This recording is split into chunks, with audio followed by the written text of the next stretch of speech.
You can't keep using tools of oppression and expect to raise free people.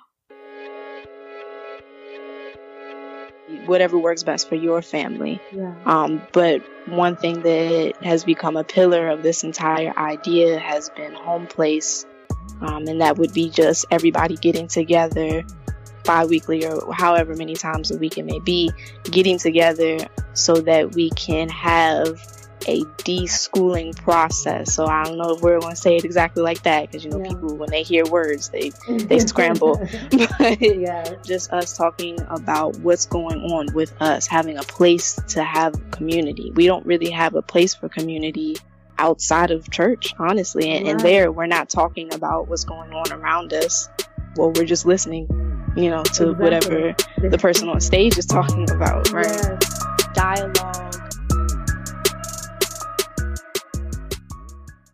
Today, y'all, we're going to hear letter 2, and then we're going to hear from Najai. She is the mind behind Deschooling DC. I don't think I could talk about it without bawling my eyes out. So I'm going to let Najai talk that talk. And I encourage you to stay in touch through this community right here, this Fair of the Free Child community that is just growing and expanding and reminding us about what it means to be free and to act in freedom. Stay attuned. Tap into how that's showing up for you as you continue to listen and share. Thank you for being part of this community, for letting what is showing up in your body resonate here in this space so that we can create and continue this energy of people raising free people. I also want to thank my newest patrons, Heather, Sue, and Erica. Thank you all so much for being a part of the community. As we round out to episode 100, I can now get a little bit more involved on Patreon. So if you're not in that community with us, consider and connect to it. Don't just consider it, do it. If you're in a position to do so, head over to patreon.com/Akila and donate. All of that helps us to keep this going. Shout out to Ty, our community manager here, who is helping me to keep things in order. I appreciate you, sis. More on Ty to come. Have a great week, y'all. The show notes page is raisingfreepeople.com/92. Get all the related links. Much love.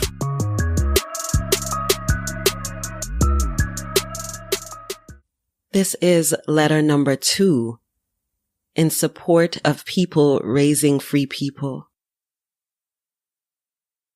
Dear you, I hear you. This process of removing your child from the clutches of classrooms is no easy feat. As much as you know that this is the right thing for your child, it can still feel like the wrong thing for so many other reasons. Your support system is now questioning your what and your why.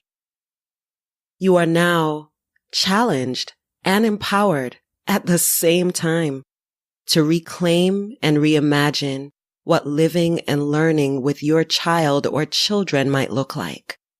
That's a lot. And oftentimes the resources out there are steeped in the same schoolishness that you saw was not working and could never work for your child. You are not alone. There are many of us who have figured out or are still sorting through the best way to reclaim and reimagine living and learning with children we love, or to be in support of them, even if they're not children that we've birthed or that we live with. I offer you this letter today, not as a solution, but as a reminder that there are things that you can do right now in support of that decision to raise a liberated person. First of all, find your community. And that community might not be where you physically live, but you can use your fingers to press those buttons and create and be part of existing communities where people are reaching out to each other for ideas, for support, for reminders, for community that is virtual, but still very much real, very much available, and something that you can tap into from wherever you are in those moments of doubt and fear and all those other things that come with the process. And those doubts and fears and anxieties, I want to remind you right now, they are part of a process. They are something that you can pick up and put down over and over again. And you can find over time that as you pick them up, they are lighter and they are easier to put down, and they become a part of a wave, a part of a movement that you know will pass. So in the anxiety, so in the fear, in the concerns, in the uncertainty, remind yourself to be still. Remind yourself not to let those things be marching orders for you to do something with those fears and that anxiety. You can sit still with them. You can witness yourself having the feelings. You can call a friend.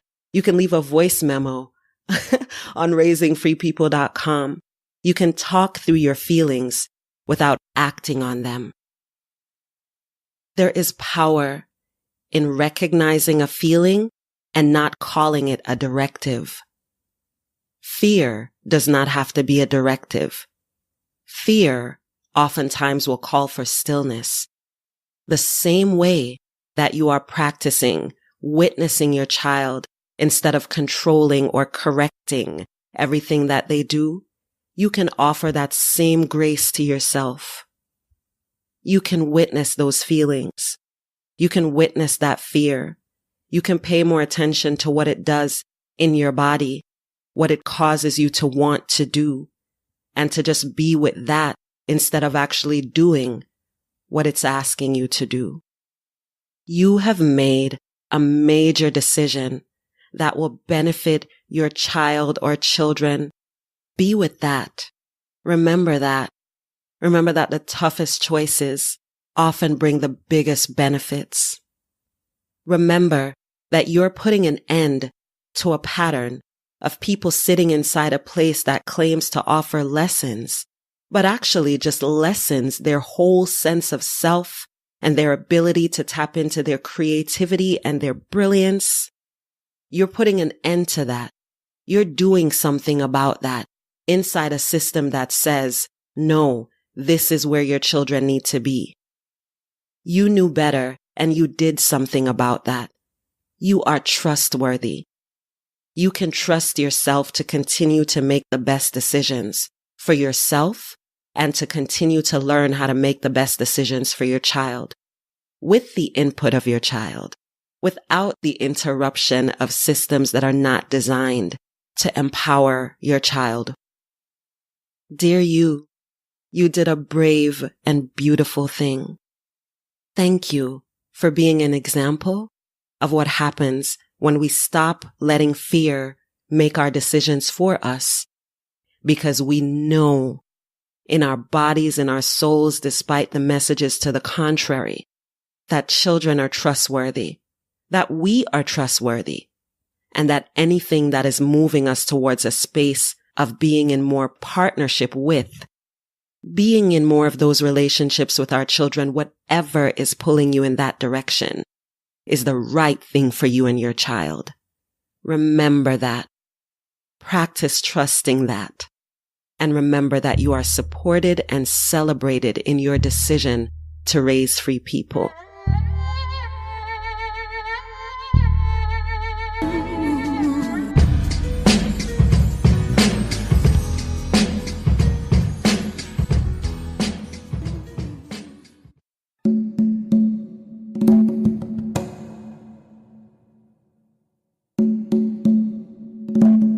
Greetings, Akila.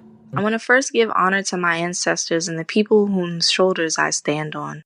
I believe it is through their efforts I came upon the Alliance for Self-Directed Education and this community with a solution of my own. My name is Najai Knox. I'm a 22-year-old first-time mother living in the DMV. I grew up hearing the stories of Chocolate City, a black space rich in culture, music, and melanin. In a lifetime, our people have been aggressively pushed out by gentrification.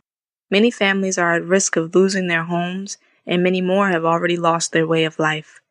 I believe it is high time for Black and brown folk to take back their livelihood. Thus I bring to you Deschooling DC, the first phase of a grassroots movement centered on our people's right to access homeschooling.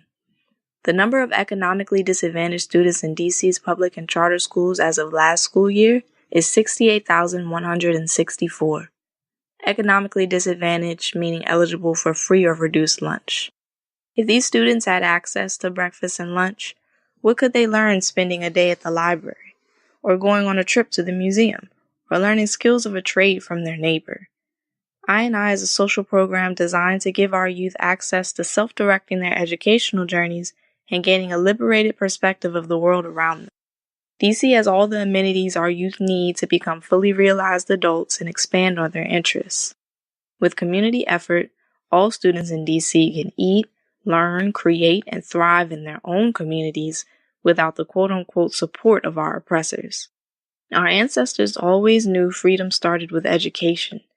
The self-determination and resistance it will take to feed our children will be the same vehicle I&I will use to drive us to freedom. If you know any unschoolers in the Fair of the Free Child community living in DC or the surrounding areas, please help me create a home place where we can start having conversations about what Deschooling DC looks like and knocking on doors to lift the veil of illusion surrounding education. Finding this community has helped me unravel a lot of my struggles. It feels like I've been dealing with ageism and toxic schooling all my life, but never had the vocabulary or the multidimensional perspective of unschooling that this podcast presents. It's good to know I wasn't the only person out here getting sent out of class for speaking up or trying to get students to sign a petition against uniform citations. When I think about the circumstances our people have had to overcome, it only makes sense that as children, we feel ready to resist and try to make the world a better place. And then the cycle beats it out of us to stop trying. I want Deschooling DC to be the first step out of that cycle. Many parents are already fed up with school and may not know just how toxic it is, but they know it isn't working for their kid. What are our schools providing to us that we need to spend our most precious years there? According to NASA, we're born creative geniuses, and the education system is dumbing us down. But our government is making a space force. Okay, we don't need them. We don't need their flawed systems. We can do for ourselves. That's what the Black Panther Party was. Us helping ourselves, helping our neighbors, helping our kids, creating and protecting our own spaces. We don't need to spend our youth learning about white philosophy and whitewashed history. We have always, as colonized individuals, had the right to command our spaces. We have the right to our voice and the right to our lives. Deschooling DC is a liberation movement highlighting Black home education as a vehicle of resistance against oppression. Deschooling DC starts as a conversation about the Black and brown community's vision of freedom and how the effects of schooling chained our minds away from freedom. Manifesting a Deschooled DC opens the door for Black and brown communities across the nation to renew our concern with making home place and having solidarity with one another across the globe. It's funny because it was about a month and a half ago, I knew nothing of, really only a little bit about homeschooling. I didn't know anything really about unschooling. But I had this idea that people, I'll literally read it to you. It starts off, the failure of American public school systems has put many parents in a tight spot. So that's kind of where I started. Just trying to figure out what can we do? Like, they're not protecting us. Literally, you see the kids, marching about gun control and everything. They're not protecting us. They're barely feeding us, and when I say us, I'm speaking about students in general because it goes beyond, elementary, middle, high school, really even how they treat college students. There's a lot of college students that are eating literally. I was one of them. Yes, eating cup of noodles every day, because that's every what I could meal. afford. Yes. Exactly. So I went to the hospital for literally doing that. Blood pressure through the roof. I mean, the entire mentality that comes from schooling, you don't even realize it until, like I said, until I started listening to your podcast and reading what you were saying. I didn't even realize, you know how you know something's wrong, but you don't, like I said, you don't have the language. Yes. You don't really know. Yeah. Right. It started off like, all right, we need to do something. How could we change school? And I had this idea, your neighbor does calculus, somebody down the street is doing Black history. We got, Spanish classes up the road, and you can kind of just, you walk you and your little sister down the street, get attendance done somewhere, and then go about your day. Everybody just go through the neighborhood going to their, quote unquote classes, and then meet up for lunch or breakfast or whatever it may be. It started off like that, and I was really excited. And this is before I knew anything about self-directed education. I'm just writing my ideas down. I'm writing down, the benefits of it. You get daily exercise because you're walking around your neighborhood, being able to be in contact with your neighbors, like just listing down the benefits of it. And then when I got down to like, all right, how are we going to do this? That's where I kind of got stuck, because right now I'm living in Prince George's County, which is next to DC, but it's more of a, suburban kind of, like, our neighborhoods aren't exactly set up where I would be able to do, like, my neighborhood specifically right now. I couldn't really do that because we're very spread out. Like, the next house for is everything, right? Exactly.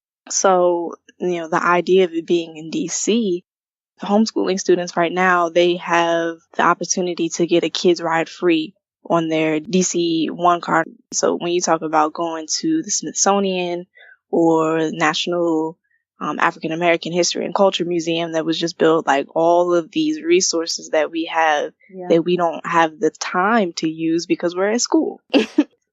From there, like I said, I've been writing in this journal for over a month now. It was something that was very personal in terms of writing it in, like, hoping to get a solution. So I'm going back to this book not just as a way to kind of throw out ideas, but really trying to find a solution, because I have a son now, and I know my son's not going to public school, right?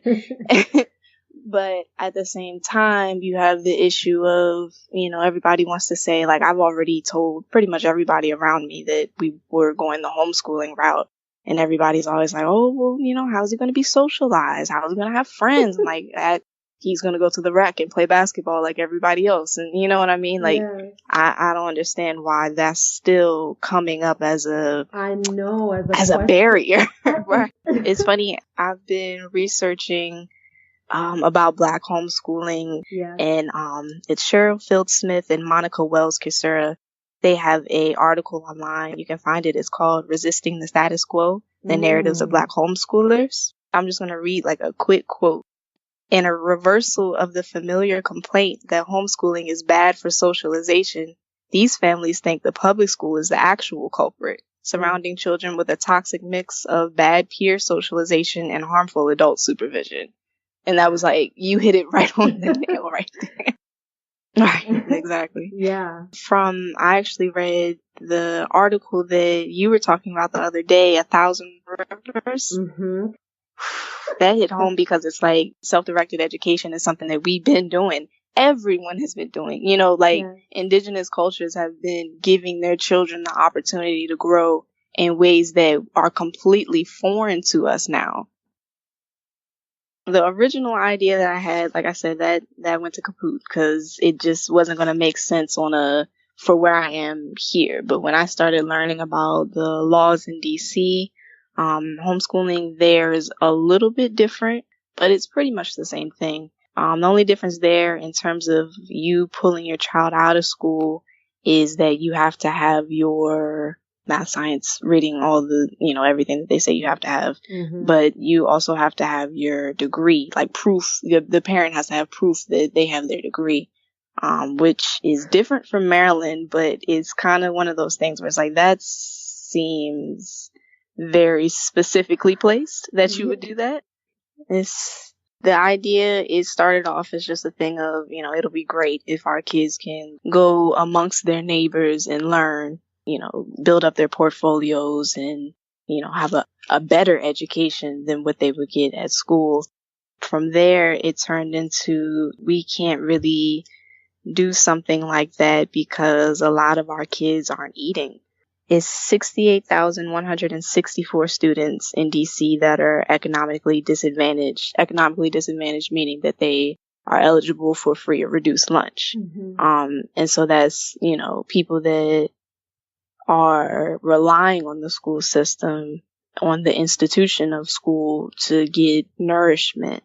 From researching, I've learned a main problem that Black people had with homeschooling back in the day, and even to this day, is the class issue of you homeschool because you can. You homeschool your kids, and it's wonderful, and you should, but you can do that, whereas I cannot. Yeah. And so you can't really look down on other people because those are the people that need it the most. They need to be homeschooled more so because they need to get out of that situation. The first barrier to access is food. Ward 7 and Ward 8 hold the most poverty in DC and the most Black people.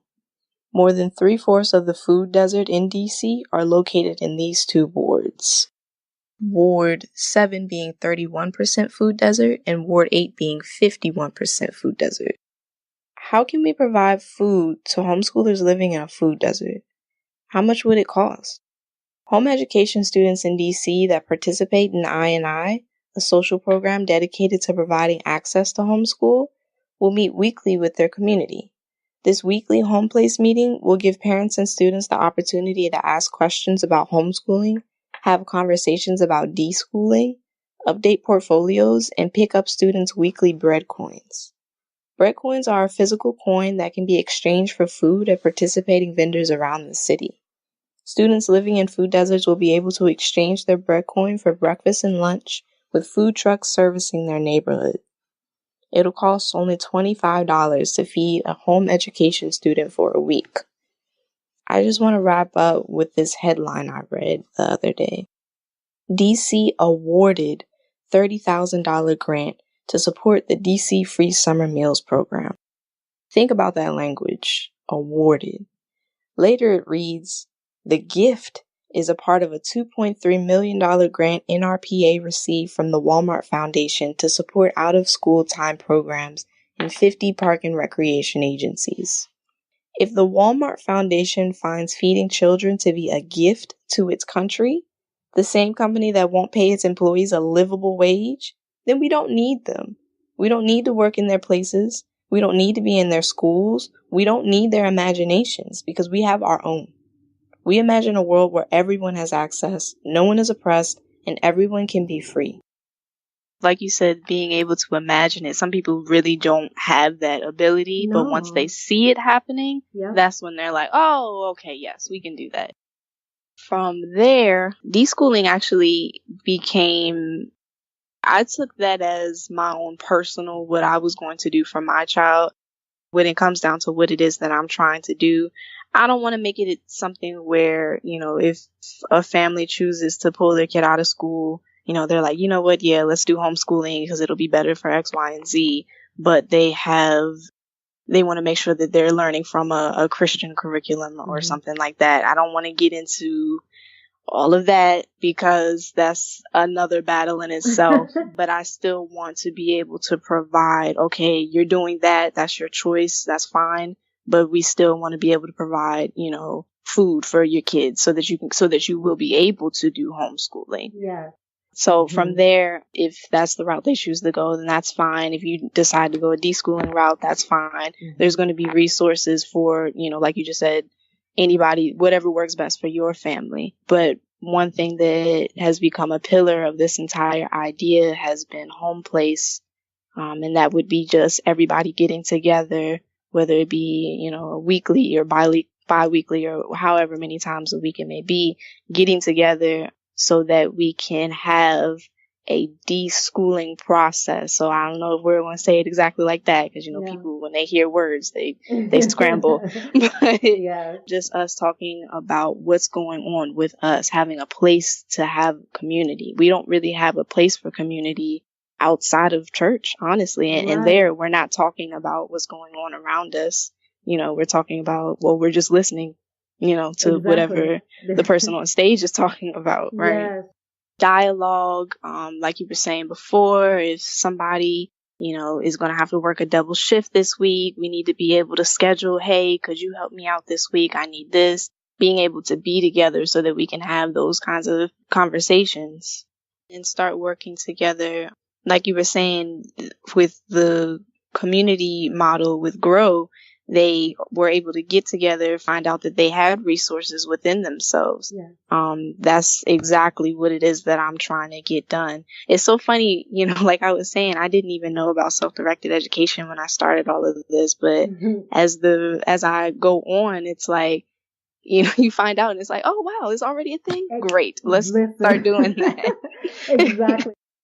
I would love to be able to get this not just going in DC, really everywhere. Yeah. If this could be something that, sparks in cities across, America, and then get down to the Caribbean and get that, that would be on another level, because then we can kind of work with, my sector or group or whatever it is, we make this and we have a organization down in the islands that can grow fruit for us, and we can get it for a discount, and we're selling and we're doing and exactly raising money for food and for projects, or even getting down to like the idea of being able to send kids across the world. It's so good to know that it isn't just, I don't like when you find out about something like this and it's like, oh my gosh, everyone needs to know, and you don't know that. I don't know how much other people know, I'm glad that it's happening everywhere. Like you said, it's scary, but it just feels like that you can't turn anywhere else but here. We can't keep on doing what we've been doing. I'm excited for what's next, even if it's going to be scary or hard. My name is Najai Knox. I'm living in PG County right now. That's where I was born and raised, but my father, my grandmother, we're both born in DC.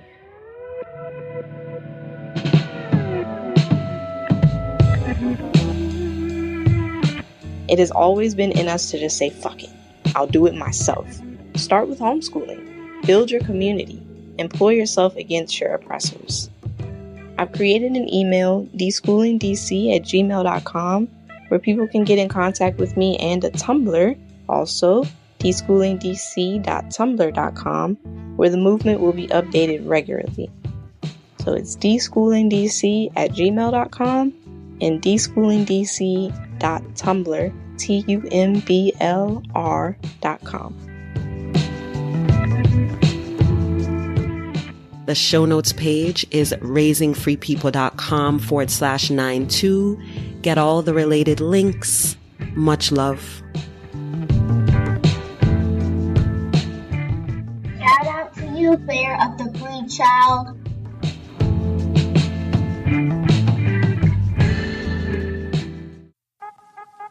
Fair of the Free Child is a weekly podcast that centers diverse narratives, insightful commentary, learning with our children and deschooling ourselves, owning our multiple identities and treating children with dignity, creating community and sharing conversation from often silenced spaces, breathing life into liberation practices proactively and on purpose.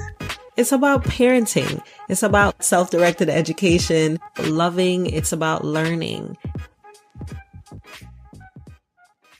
Thanks for listening to Fair of the Free Child podcast. Like the show? Then show your love or give your feedback at akilasrichards.com.